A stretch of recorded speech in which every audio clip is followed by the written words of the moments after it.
So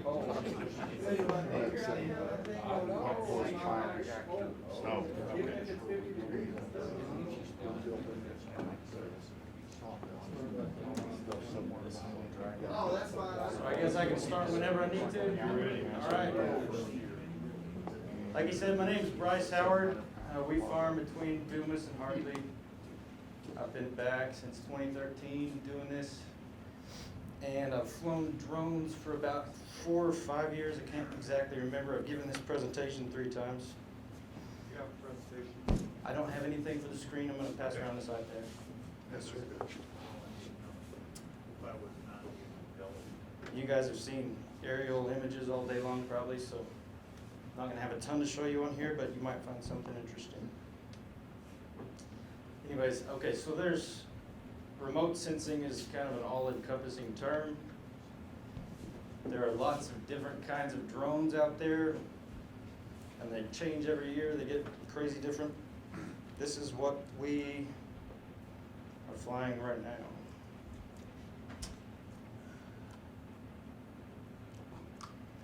That's our drone. This is not a precision ag tool. This is very much a tool, but it is an irrigation tool. It's a time saver.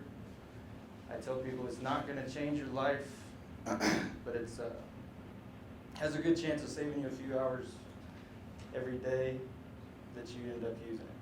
So, What is it? what is it? This is called a quadcopter.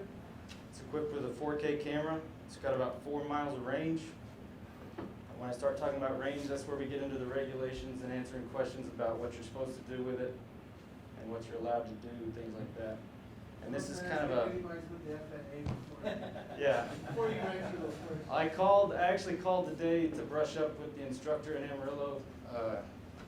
They go through Amarillo College, I believe is what the program is presented through, but I kind of brushed up on all those regulations. And this is kind of an open Q&A presentation, so anything you guys think of, please speak up at any time. Last year we got to do a demo, but it's pretty windy out there. I'm not sure we want to do that today. So what we do with this is I keep it in a backpack, and I'm running around checking. We have an irrigation team, and I'm running around checking behind them and just helping them out in any way I can. And so when the sprinkler goes down, we use the drone, especially if it's a safety area alignment fault. Fly up, you see where it's kinked? We have large spray tracks going across the rows. And so I figure out which spray track's gonna end me up right there at that tower. I fly out and leave my drone hovering there. I could drive my 4-wheeler to the edge, park the drone, walk in. Saves me an hour and a half, sometimes looking for a kink in the sprinkler. That's an extremely useful case for us. We also have quite a bit of subsurface drip. So another thing we use it for a lot is finding leaks in said drip, which is highly important. And you can save your irrigators a lot of time looking for a hole.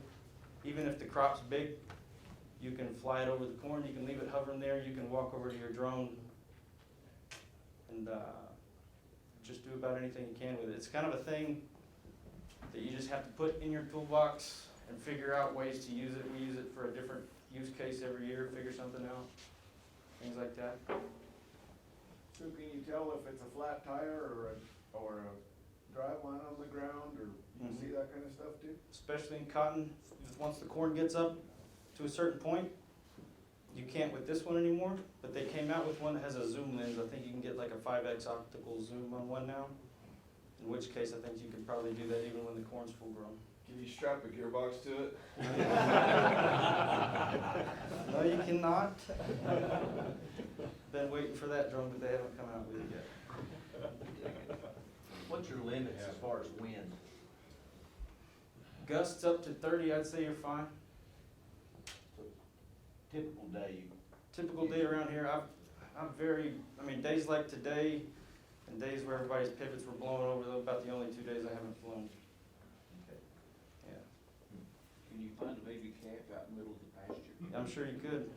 I flew some fence line with it the first time this year, kind of surveying out a new place. figuring out all their existing fences and everything were, and it's crazy what you can see up there. I'm gonna go ahead and pass this around.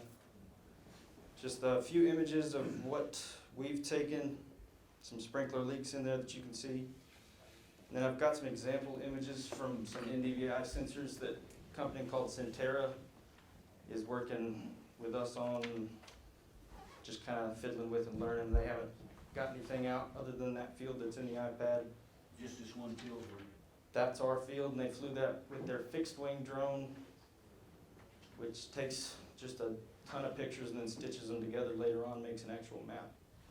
And it's down there on the centimeter level for pixel size, and you can see quite a bit. What's the difference between a fixed wing and a helicopter type? Lots of money.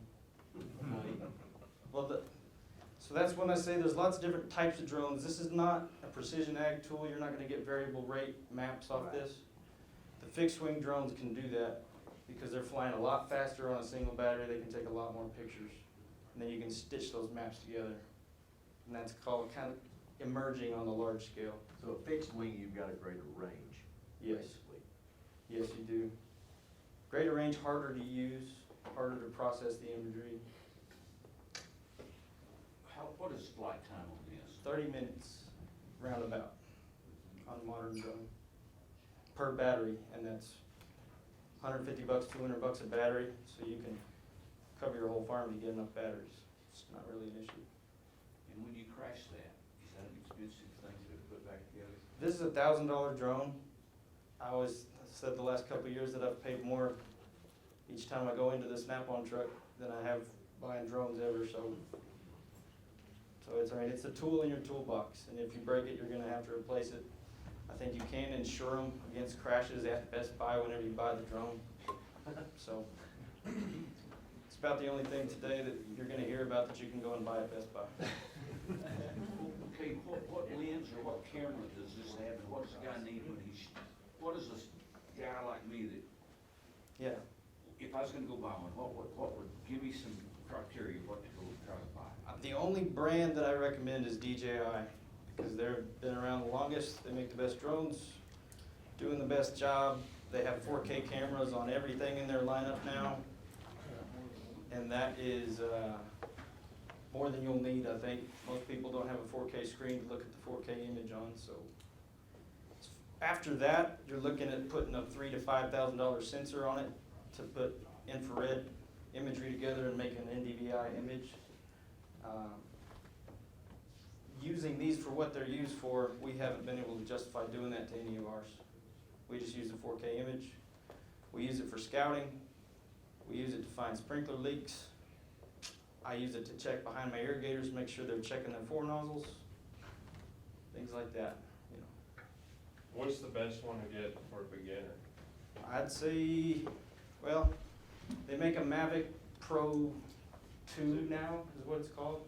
That one has a built-in screen on the remote. You don't have to use your phone. This one I have to use my phone. I pass the drone around, pass the remote around. Do you use your phone or do you use a tablet or? You can see the tablet a lot easier. I'll go ahead and pass these around. You can see the tablet a lot easier. Sunlight is always an issue. You might want to sit in your truck while you're flying it, especially if you're using the tablet, because the tablet doesn't fit in the remote.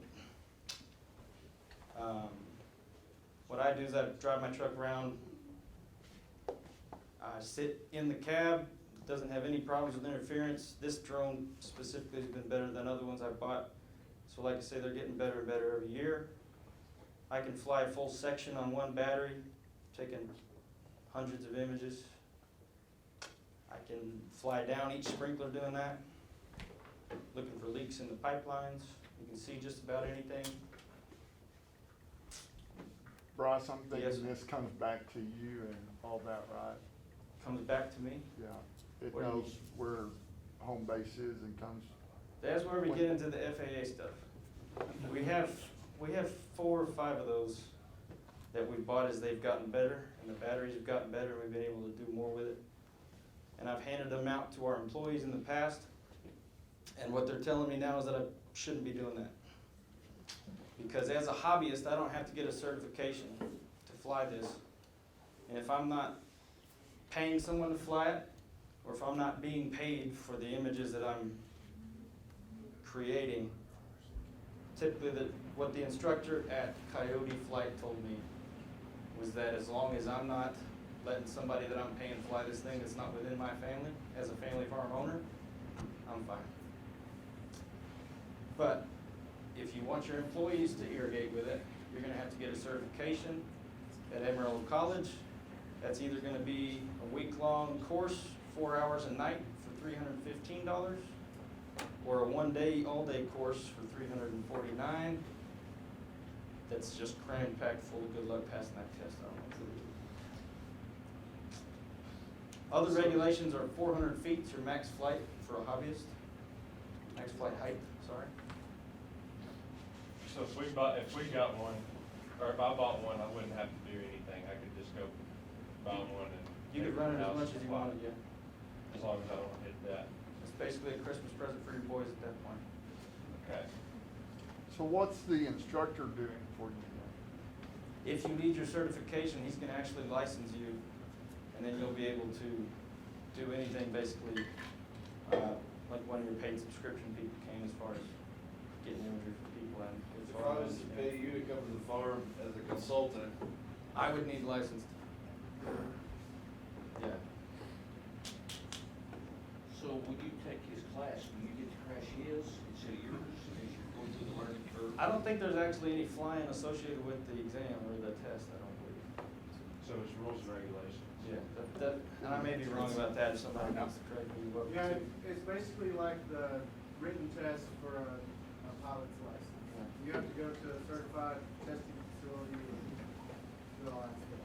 And then Yes. every 2 years, you have to renew that. And you have to, if you don't have a pilot's license, you have to actually go back to a testing facility and take it. Yes, sir. Thank you for that. Do they have to be registered? They have to be registered if they weigh more than 0.55 pounds. That one does not. So if you get into your bigger Phantoms, that's another drone from DJI, that's the white one, kind of people have in their minds when they think drone. I think that one does actually have to be registered. You can do it within the app, I believe, on your phone for DJI. And it's super easy to register the drone. What about that Mavic Pro 2, does it have to be registered? I'm not sure the weight on that one. I think it does. It does. And then, I don't wanna Mavic register too, anything. Mavic 2 Zoom, when he was talking about the one that The has optical zoom? I bought that plus 4 batteries and an aftermarket charger for quick charging. It was like $1,800 for the whole. The whole package, got the Fly More combo. So how many batteries do you have, Bryce, then with the? I have 4, and by the time I waste those 4, I usually need to go do something else anyway, so just take them back and charge them.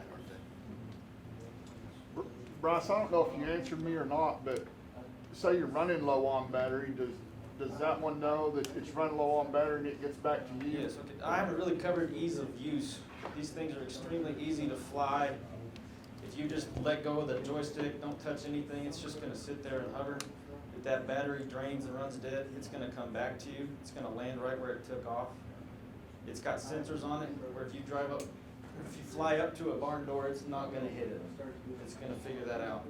The only thing I've been able to hit is a guide wire on the elevator. And that wrecked the drone completely. You're wondering.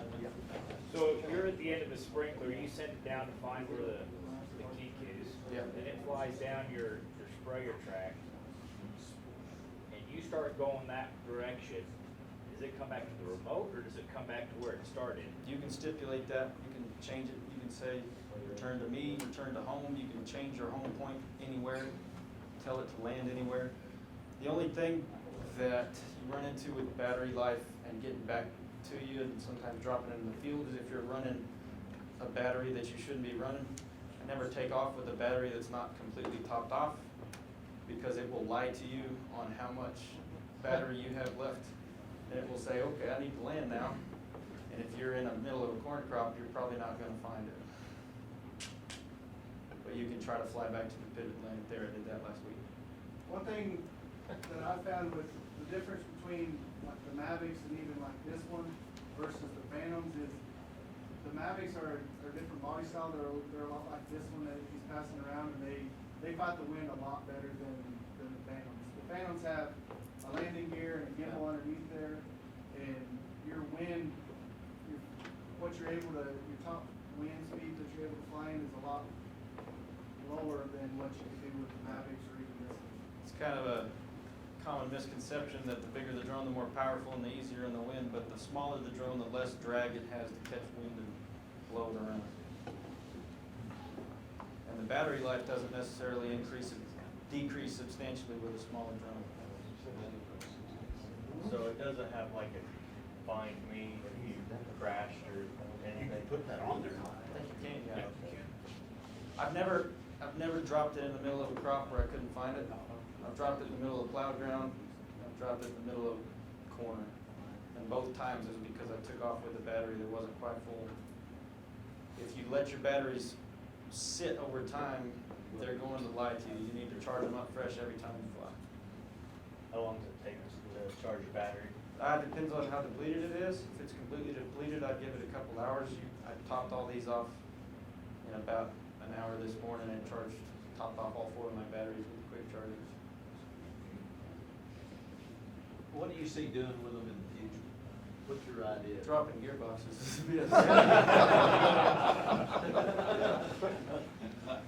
So, really, the sky's the limit. Like I say, I figure something else to do with it every year that I have it. And so it's just kind of a combination of what all they're putting on, new technologies like the zoom lens that they're equipping you with, different applications that you can come up with. If that wasn't your main job and you were trying to manage a farm and do everything you've gotta do, would your time get shorted? Would getting your drone out and flying things be at the last of your list at the end of the day, or how? Yeah, absolutely. Whoever's in charge of overseeing your irrigation should have one, I would say. And then if you were in charge of that fella, you're gonna probably let it sit in your cabinet more than you're gonna use it. For example, my dad never flies the drone. I fly the drone. No, we did hobby airplanes growing up. We had the gas-powered B-52s and stuff like that, so he loves it, but he's never flown. It's just it is a time management thing. It saves me time in my day, but I don't know whether to say it will in yours, I suppose. Yeah. So it kinda needs to be a designated job for one person that looks after the irrigation. Because you can't give one to your employees without it being an ordeal. Like that one's small enough that we could put one in every backpack on every 4-wheeler, and if we had a safety error, I knew that guy was gonna go have a drone, and he wouldn't have to check 4 towers before he found the one that it was at. But I can't give him a drone without fear of repercussions or needing to go get a certificate. Could you sell it? Sell him a drone? I don't know the answer to that. I'm sure. I mean, You know, odds of you this guy getting in Bryce. trouble for giving it to him are pretty low. So I'm sure if you try to make a loophole, you can figure it out. But Talk about it. yeah, I don't know. Don't know on that. Gonna have to break the rules with that. Main thing is you want to be safe. You don't want to fly without letting your spray planes know. You want to call your local airstrips, dirt strips, and all that kind of stuff. Let people know. Amarillo International is the only airport around that has access to airspace limited all the way to the ground. And so planes other than spray planes are not going to be flying low enough unless it's your friend that's trying to be a jerk and just buzzing you and is going to cause trouble. And it's illegal to fly over feed yards or refineries or anything like that With the drone? with a drone. Yes. I'm My sure. wife works at Bolero, and they've got Sure a that's strict no zone. Or your No neighbor's fly house, zone. probably.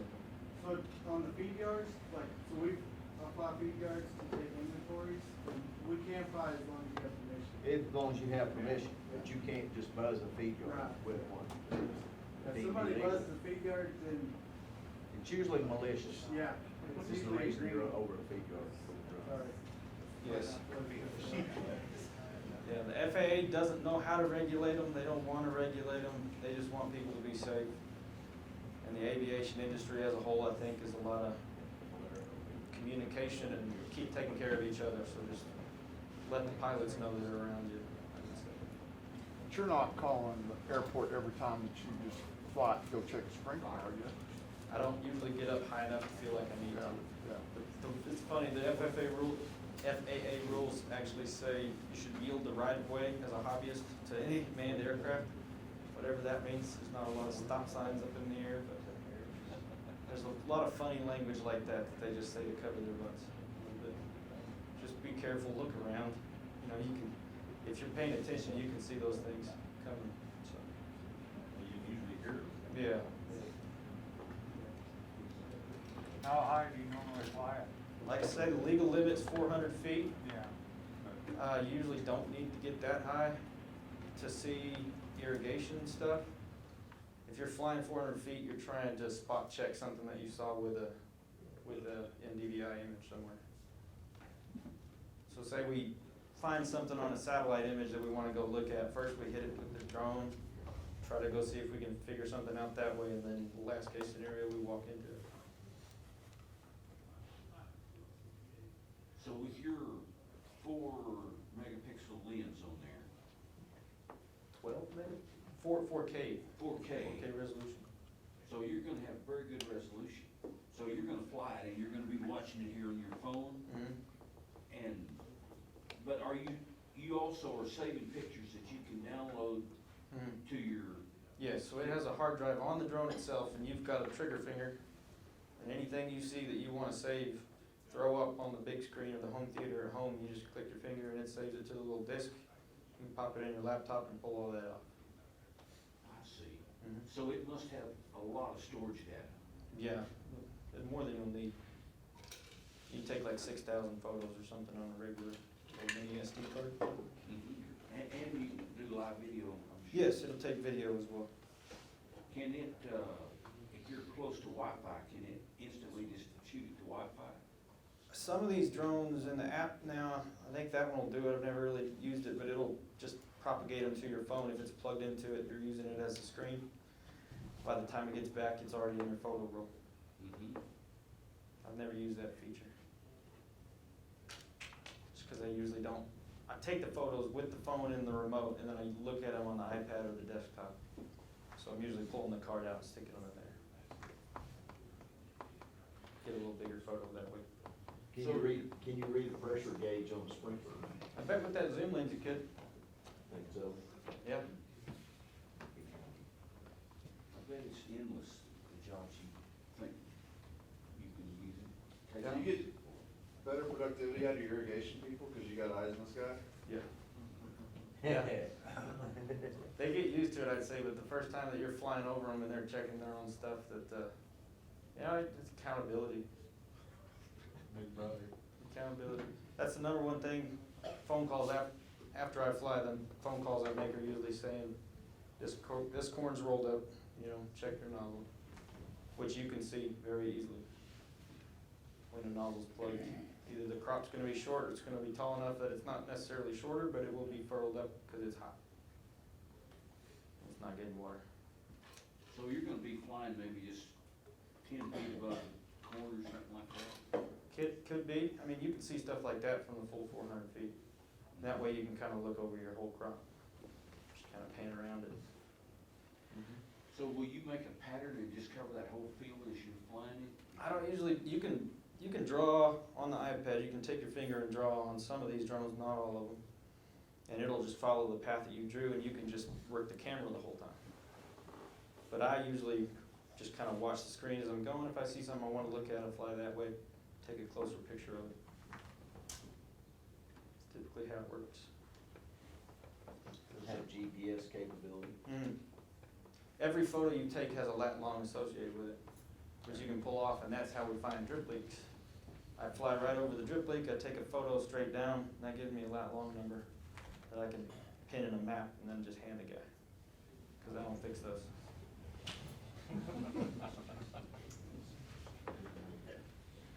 How long does it take, you got a quarter mile that's kinked in the middle, which is where they always kink. How long does it take to Fly out get there? it out, fly out there and fly back? It'll fly up to like 40 mile an hour in sport mode, I think, so it doesn't take hardly any time at all. to get 10 there. minutes? Oh, 5, probably, I'd say, get out there and do what you need to do and come back if you're just doing that one thing with it. Usually, but here's the thing, like, you don't wanna use that battery again. So once I figure out what's wrong with that safety, I just hightail it to 400 feet, look around the section, see what else I can see, because I've spent that battery for the next hour or so. And you didn't have to sweat to do that? Right. Not a lot of walking. Now, do you buy these at Best Buy, or do you buy them Yeah. online, or? At Best Buy. So it's good to have a local, even though each squad is not very local. I've never had to use the support team over there, but I'm sure they'd help you out substantially with it. It's nice that you can just go get one. It is nice having that there. We have Bryce's phone number. Yes. As a support team. And I also got the number for Coyote Flight, if anybody has questions for them about rules or safety or anything like that, just let me know. What's the life of the drone usually? The life of the drone, like I Yeah, say. how long do you, before you turn around? We started 4 or 5 years ago, and we haven't retired one, but we've bought one every year. So they're still off. So it's just technology improvements. Yeah, basically. Basically, and we were leaving them with people, which now I'm probably not gung ho to do, but, because they're still trying to figure out how to regulate this stuff, and they're gonna be kind of crunching down on it. Never know what's gonna happen. Showing, before you could turn one of your employees loose with it, was there a big learning curve for you to, before you trust one of them to one of your employees? No. I think the main thing with trust is that they're not out there in the middle of the night flying it for fun with their buddies. You know, because you don't have a way to tell that they're not doing that, and it's illegal to fly at night if you're non-licensed, I believe. That's usually when the kinks show up. You wouldn't be able to see it, I guess, you'd have to wait till the morning. Not a flashlight on it? Yeah. Yes. So there's a lot of different lens or camera combinations a person could want, just. There are quite a few different ones, and you can get commercial drones that have 8 blades on them and things like that. It's just really not necessary for what we use it for. Like companies like Centera and things are doing stuff they're doing things like population counts that do a live feed to your screen while you're flying. You just fly over and count your cotton stain. Things like that require better cameras and better processors and things like that.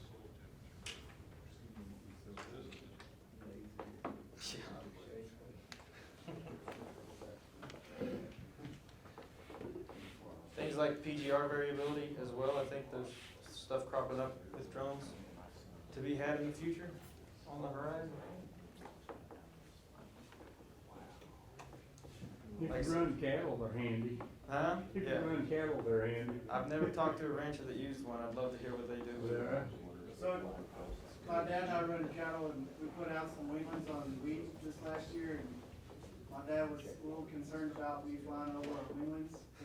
They're on the other side of the section, and so I flew out there, and we were able to see the hot water fence, and, I flew right over those things, and they didn't even bat an eye.